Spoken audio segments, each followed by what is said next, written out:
Okay, we're going to take a look at what to do with your lettering.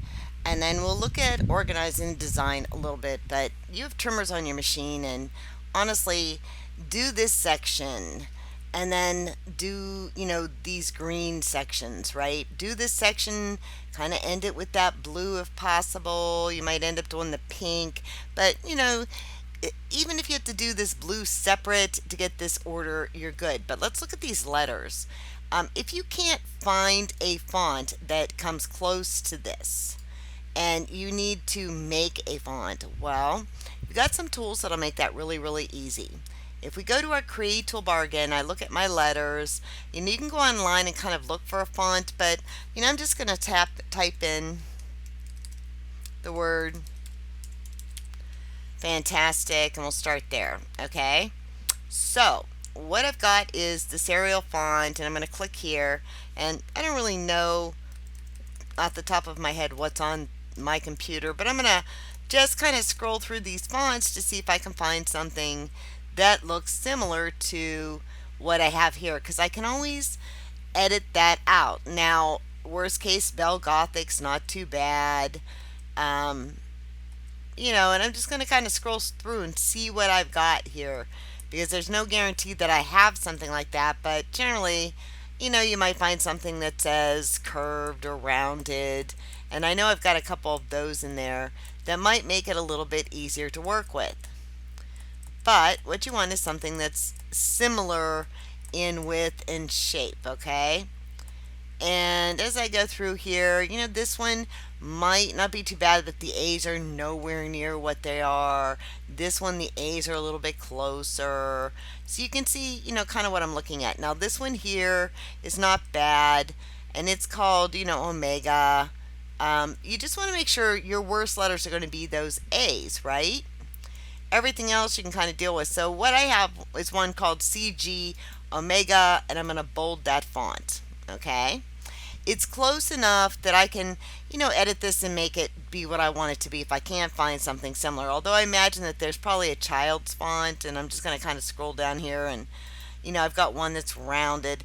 What I'm looking for is, I want to make sure that my A, which would be the hardest one to deal with, is going to be similar. Now that one is just not going to work for me. The script fonts, of course, aren't going to work.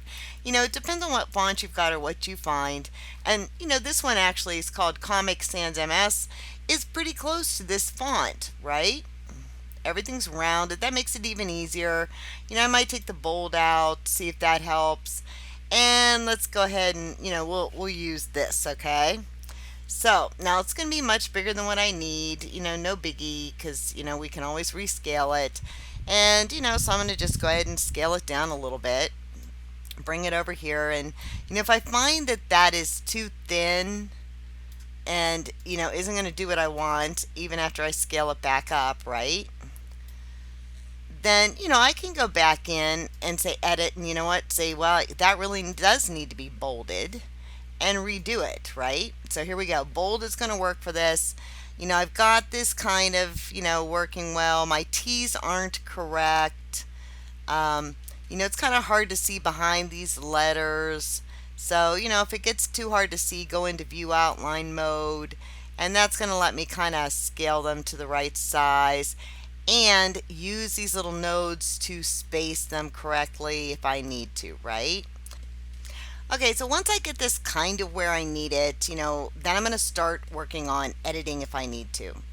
Now, I'm going to show you one way to do this, and of course, I'm only going to do the letters I have to do once, and then I'm going to copy them. Okay, so let's zoom in around this, and what I'm going to do is right-click on the F, and I'm going to go into View Outline Mode, and I can reshape the letters. Now, I certainly am not going to want to reshape all of these, and the A's are going to be an issue, so we'll look at those, but some of these will work out. The T's will be a bit of an issue, so this isn't a perfect solution, but if you can find a font that's close enough, what you can do is you can look at this in the edit node points here and see if that works, and if not, then what you can do is use your outline, say outline, and then with it selected, go to adjust with new points.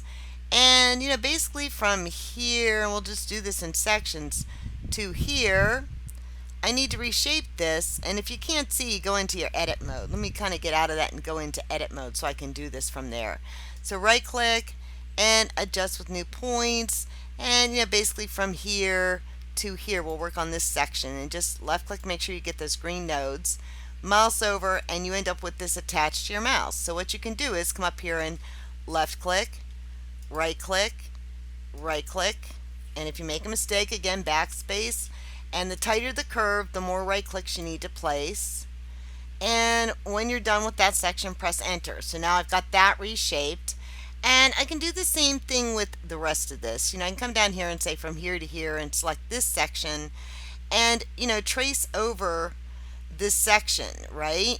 And that's all I'm doing, is just tracing around my shape. And like I said, if I make a mistake, I just come back here. And don't forget, if you need to stop curving a little bit, place a left click. And there we go.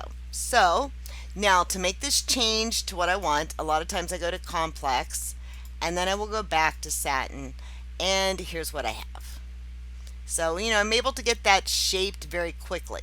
Okay, now some of these letters are going to be easier than others to do this with. Like this A, I'd have a lot of reshaping on this A, right? And I need to left click on that diamond and move it over. But I've got a lot of reshaping on this A. So it depends on how much you want to do with this. The N, the N's pretty good, right? I just kind of move it into place. The T, I have some reshaping on as well. But if I have to do this, I'm only doing it once. And after you get all of these letters, the best thing that you could do is come down, watch my mouse, come down to the ungroup icon and ungroup them so that you're dealing with these letters individually. Like for example, this T, I can just pull taller and move over, or I can click on this N and make it more narrow and taller, and deal with it in that level. But I'm dealing with them on an individual as needed level, and I can just line them up based on the image, right? And when I hit go, I can get those to scale. Now the T and the A, of course, I need to do a little work on. So like I said, this A depends on how much work you want to do on it, and you're only going to do these letters once. So I don't need to make another A, so I'm going to delete it. I don't need another T. The I, we can just move into place here, and we'll deal with that in a second. The S, we're going to move into place here, and we basically could just kind of squish this S and drag that S up. And if we left click on that S a second time, we get these little arrows here on the side that allow me to kind of skew that a little bit. And so I can get this general reshape, and if I left click, and get back to my regular bounding boxes, not too bad. So from this point on this S, I'm just going to go into view outline, into my edit mode so I can see, and same thing, I would just reshape this. Or you can do this, if you can't find the font, you can do it this way. Let me get rid of all of these. The F we've redone, so I'm going to leave that F alone. But what I can do is I can use these punching tools if I think about how these letters are broken up. So if I use the satin side by side tool, let's click on this and we'll change it to orange. Then I'm still only going to do these letters once, but what I'm going to say is, okay, left click, right click, right click, right click, right click, left click, enter. Come in here, left click, and you're going to open this up a little bit because remember you've got compensation. So you're going to right click and maybe bring it down and right click a little bit more out here and open it up, and press left click and then tell it what direction these are going.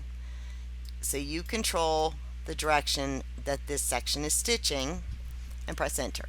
Okay, now you're still in this tool, and this one's a little bit dicier because it's curved, but not that big of a deal. Left click and then right click around here and just trace the shape. Now you could use the other tool, but this one might be a little bit quicker until you get more comfortable with digitizing. Then same thing here, you're going to come up here and just start right clicking, and you can see what I'm doing. I'm actually breaking these letters into pieces and dealing with them on that level. Okay, now same thing, straight across. If you don't get it, just do it again. and we can edit this shape a little bit, and sometimes this is a faster way to deal with your letters. Okay, so this is what we've got. I've got to curve those ends a little bit, right? But the letter's looking pretty good. So, view outline, edit mode, and just come here and right click on that to curve it. And you can actually pull these nodes down a little bit or right click on this to curve that, and then just hit go. So what I've got is looking pretty good right now. I might edit the letter a little bit, but that's looking pretty good. And once I've got one A or one F, then really, all I need to do is, I think that's what color it was. Let me look. Nope, I guess it was red. Sorry.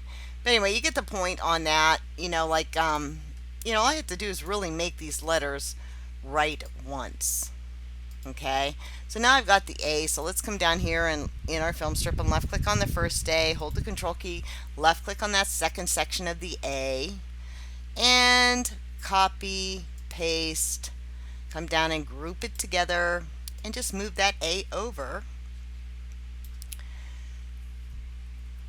And then come back to your film strip and just grab those last two pieces you just copied, right? Left click and hold your control key and left click on the cell, and then right click on the color chip it's supposed to be. So if you do your letters individually that way, then you've got most of these done, right? You can do most of them in that fashion. Now the E and the I are a little bit different. They're two, this is one piece and this is two piece, but we can do this just fine. The D is two pieces, this curve and this straight section. The R, this curve and this straight section. The T, this and then this. And if you need to do the T, if it's going to be a problem, you can use a magic wand. Come over here and try the magic wand, and remember on your tolerance box up here, slide it over and see what you get. Say okay, and then change it to satin. You might not get exactly what you want, but it's not too bad. Or you can use your satin side-by-side tool for this as well. Left click, right click, right click here maybe a little bit, and left click and enter. Left click, right click here, left click here, enter, tell it what direction you want it to be, and then just come down here and left click. This is going to be kind of a left click down, and then hit enter. I forgot to hit enter. And then, come down here and start working on this next piece, right? So you're going to left click and right click, and you're going to come over to about there and press enter. Come back up here, and same thing, you're just going to trace these sides. And, if you make a mistake, remember backspace and just replace that point. And, get fairly close like that, but don't touch them. And then just drag, your lines across. Left click and drag, just like we did in the previous video, and press enter. And the same thing here, you're just going to trace over to the sides. And, left click, right click, left click, and then right click, and maybe a left click, but just, make sure you don't touch these two pieces, and always go back to the side where you started. And like I said, if you make a mistake, just backspace and go back over it. And then just put your stitch direction guidelines in and press enter. And other than maybe on occasion you have to edit a little tiny bit, because I think I didn't put this one quite right. And I might want to actually reshape this one just because it's a little crooked. That's all you have to do. It's just edit a little bit. And it's supposed to be green, so let's pick these pieces, hold your control key and right click, and tell it you want it to be a bright green. Let's go out and kind of zoom the whole design, okay? So there's our whole design. Now once I get one letter done, I'm not going to keep making that letter over and over. I'm just going to use the pieces, like here's my F, right? Here's F. And copy, paste, use the arrow keys on your keyboard or drag it into place and just move it on over to the next step. And you can always resequence these pieces if needed, right? You can color sort, you can do all kinds of things, or you can make them in a more logical order than what I've done here. I just kind of wanted to show you. Now when you get to the eye is fairly simple. I'm not going to do the whole eye part, but remember, you've got these little tools over here, and here's this little heart tool. So if you click on that, and you just come over here and drag that and press enter, escape, view angle, and just adjust this point, then pretty much there's your hearts. And all you're doing is maybe scaling it a little bit, right? Let me undo. Make sure you're clicking on that piece and then just scale that heart up a little bit if you need to. So, there you go. If you, worst case, you can't find something that's similar, you can use these tools to make your own lettering, or if you find something that's similar, you can use those reshape tools in the outline to actually reshape the lettering to what you want.